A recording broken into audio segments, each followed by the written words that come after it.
paisanos, it's a Lady Decade Super Show! With the Mario Brothers and plumbing's our game, we're not like the others who get all the fame. If you think us in trouble, you can call us on the double. We're faster than the others, you'll be hooked on the brothers. Hooked on the brothers. Yiga yiga! Yo, you're in for a treat, so hang on to your seat. Get ready for adventure and remarkable feats. You meet the Coopers, the Troopers, the Princess and the others. Hang in with the plumbers, you'll be hooked on the brothers. To the bridge!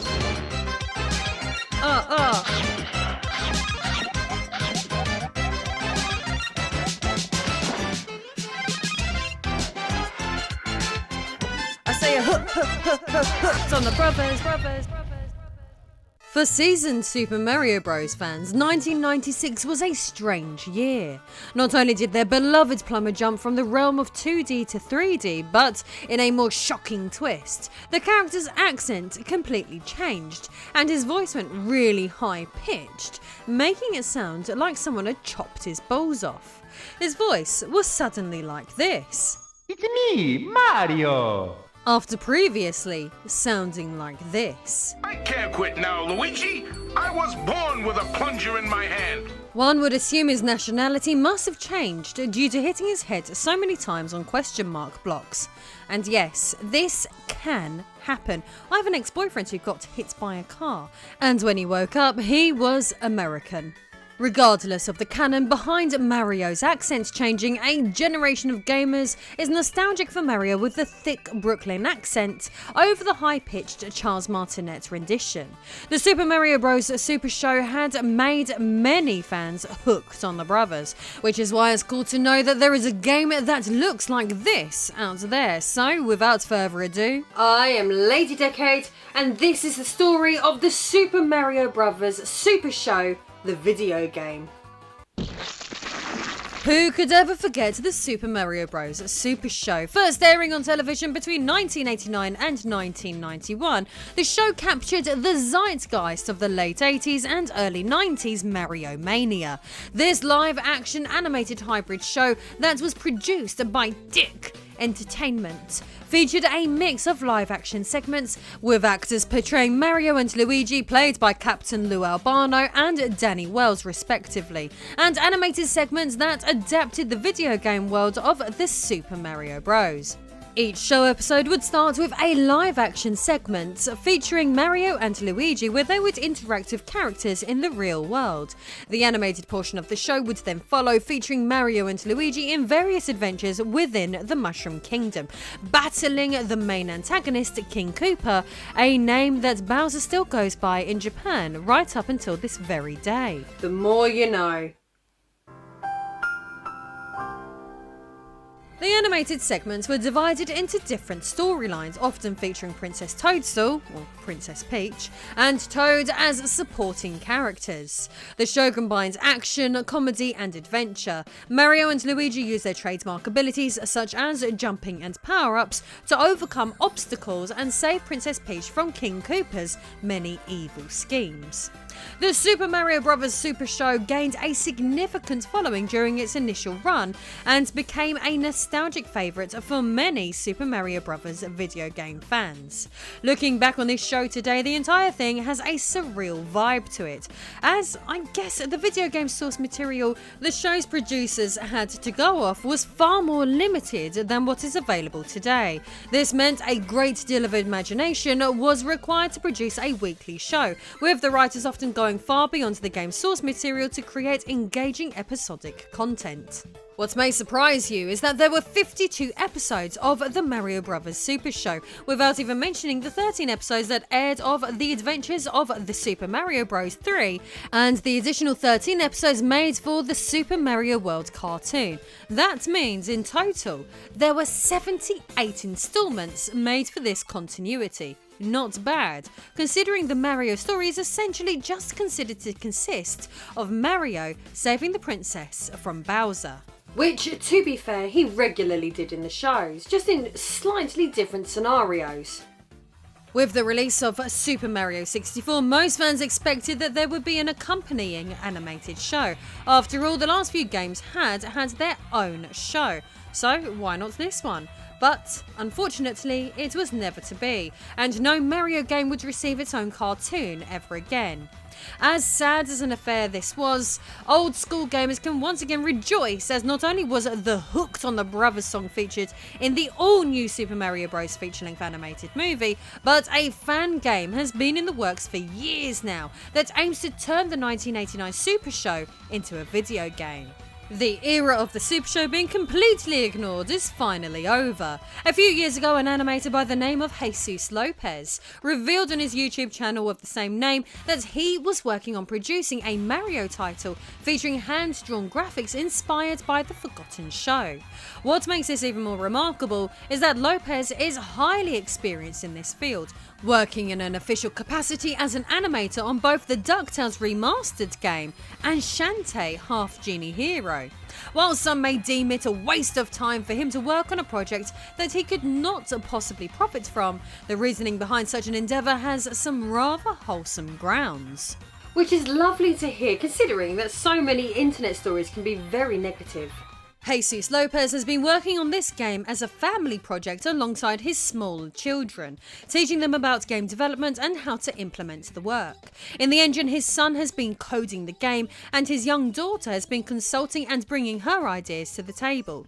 Jesus has been sharing with them his knowledge as a 2D animator and his experience within the industry. Lopez's YouTube channel is quite a sight to behold, as he provides deep dive pre-recorded videos and live streams documenting the entire creative process behind creating this game. For the first of these uploads, he notes that his son loved Pastaland, which was featured in the episode known as the Pied Cooper. This would result in Jesus gathering screen grabs from the show and using them as inspiration to create the game's first stage. He documents that this is precisely the same creative process he partook in when supervising the game Tetris Remastered, using screen grabs to stay true to the source material. Early on, Lopez also produced animations of Koopa Troopers reminiscent of the show, aiming to give them as much personality and expression as possible, showing off animations in Toon Boom Studio, even allowing them to play patter cake with each other. He also demonstrates his Goomba animations in Spine Pro, revealing that his Goombas have long necks, just like in the source material he follows.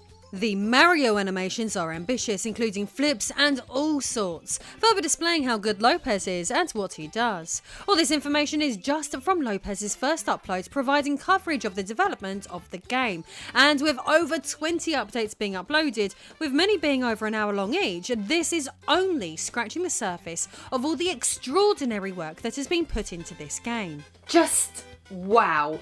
In a much newer upload, Lopez, alongside his now slightly older son, reveals more about this project's early stages. This video game artist learned to code primarily to make his son happy and bring his ideas to life. Noting that he mostly grew up with no dad, he wanted to involve his own children in as much of what he does as possible.